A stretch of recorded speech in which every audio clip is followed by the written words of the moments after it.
तो दोस्तों जैसे कि आप यहाँ पर देख सकते हैं, हमने यहाँ पर 5 लाइनें कुल टाइप की हैं जिसमें माई बिग गाइड स्मार्ट क्लास लिखा है। लेकिन आप देखेंगे कि यहाँ पर अलग अलग लाइन में अलग अलग स्पेस लगे हुए हैं। अक्सर ऐसा तब होता है जब या तो हम एमएस वर्ड से डेटा को कॉपी करते हैं, हमने वहाँ पर टेबल बनाई होती है और हम एक्सेल में उस डेटा को पेस्ट करते हैं, तो इस तरह के कुछ स्पेस आ जाते हैं। अब अगर आपके पास डेटा बहुत बड़ा है और इस तरह के स्पेसेस बीच में लगे हुए हैं नामों के, तो उनको एक बार में हटाना बहुत कठिन होता है। आप एक एक करके करते हैं और बहुत सारा टाइम वेस्ट होता है। तो इसका सबसे सरल तरीका ये है, बराबर का निशान लगाइए, टाइप कीजिए ट्रिम, ब्रैकेट ओपन कीजिए, सामने वाले सेल को सेलेक्ट कीजिए, ब्रैकेट को बंद कीजिए और एंटर कर दीजिए। ट्रिम फॉर्मूला क्या करता है कि आपके जितने भी शब्द होते हैं केवल उनके बीच में एक स्पेस का गैप रखता है, बाकी सारे जितने भी स्पेस होते हैं उनको हटा देता है। अब इसे हम ड्रैग कर देते हैं नीचे, तो आप देखेंगे जो सारे स्पेस थे हमारे इधर उधर जहां भी लगे थे वो सारे ठीक हो गए हैं। तो इस तरह से अगर आपके पास भी ऐसा डेटा हो जो इधर उधर स्पेस लगे हों तो आप उनको बड़े आसानी से हटा सकते हैं। आप चलते हैं अपने दूसरे फॉर्मूले की तरफ। अब यहाँ पर आप देखेंगे जो माई बिग गाइड स्मार्ट क्लास है वो कहीं पर छोटे अक्षर हैं, कहीं पर बड़े अक्षर हैं। तो यहाँ पर आपको 3 फॉर्मूले में बताऊंगा जिससे आप अपने जितने भी नाम हैं उनको बड़े आराम से आप मैनेज कर पाएंगे। तो सबसे पहला जो फॉर्मूला है वो है हमारा प्रॉपर। इससे होगा क्या कि इससे जो शब्द है उसका पहला अक्षर बड़ा हो जाएगा, बाकी सारे अक्षर छोटे हो जाएंगे। ये मैं आपको लिख के दिखा देता हूं। हम यहाँ पर टाइप करेंगे प्रॉपर,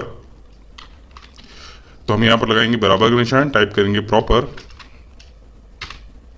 अब देखिए यहाँ पर नीचे प्रॉपर आ गया है। डबल क्लिक कीजिए और टेक्स्ट को सिलेक्ट कर लीजिए, ब्रैकेट बंद कीजिए और एंटर कर दीजिए। तो आप देखेंगे जो शब्द था उसका पहला जो अक्षर है वो बड़ा हो गया है, यानी कैपिटल से आ गया है, और बाकी सारे जो अक्षर हैं वो छोटे से आ गए हैं। इसे पकड़ के हम नीचे ड्रैग कर देंगे तो जितने भी नाम हैं वो ठीक हो जाएंगे। इसके बाद जो दूसरा फॉर्मूला है वो है लोअर, यानी अगर आपको सारे जो शब्द हैं वो छोटे में लिखने हैं। अगर एमएस वर्ड में करते तो ये बहुत आसान था, वहां पर अलग से दिया गया होता है ऑप्शन, लेकिन यहाँ पर सिर्फ फॉर्मूले से दिया गया है। तो यहाँ पर लगाएंगे आप बराबर का निशान, टाइप करेंगे लोअर, तो आप देखेंगे सबसे नीचे आएगा लोअर।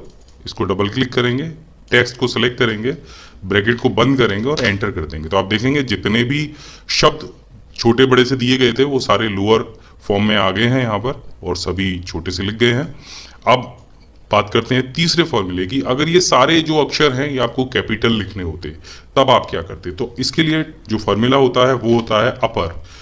तो आप यहाँ पे बराबर का निशान लगाएंगे, टाइप करेंगे अपर। तो आप देखिए यू से केवल एक ही फॉर्मूला है, डबल क्लिक करेंगे और इस टेक्स्ट को सिलेक्ट करके ब्रैकेट को बंद करेंगे और उसके बाद एंटर करेंगे।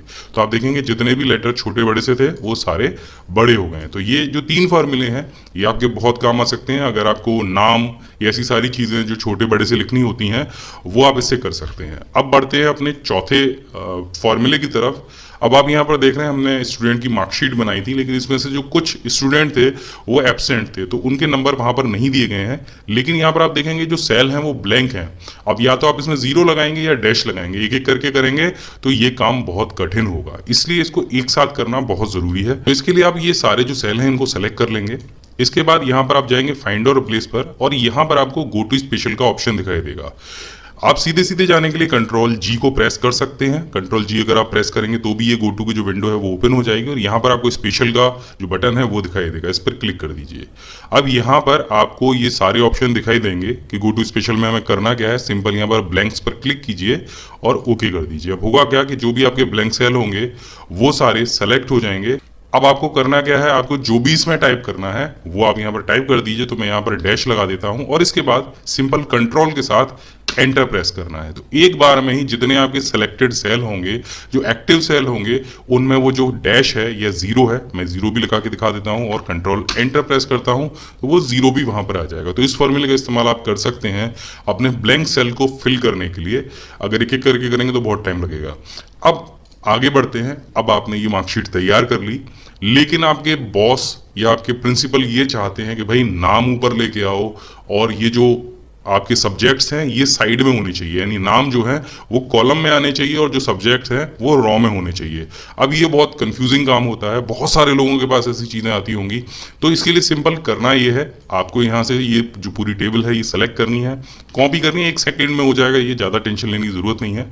नई शीट हम बनाते हैं, राइट क्लिक करेंगे, हम पेस्ट स्पेशल पर जाएंगे, सिंपल पेस्ट नहीं करेंगे, और यहाँ पर ये एक ऑप्शन है बहुत ज़बरदस्त है, ट्रांसपोज। इस पर क्लिक करके और ओके करेंगे हम तो जैसे ही हम ओके करेंगे तो आप देखेंगे जो हमारे नाम साइड में दिए गए थे, जो रॉ में दिए गए थे, वो अपने आप कॉलम में आ गए हैं और जो सब्जेक्ट ऊपर दिए गए थे वो साइड में आ गए हैं। अब इसमें एक और चीज आती है कि अब वो आपसे ये कहने लगे कि भाई ऐसा है कि यहाँ पर जो सीता वाला कॉलम है या ये जो नाम है ये आगे कर दो इस कॉलम को, और इस कॉलम को जो श्याम वाला है इसको पीछे कर दो।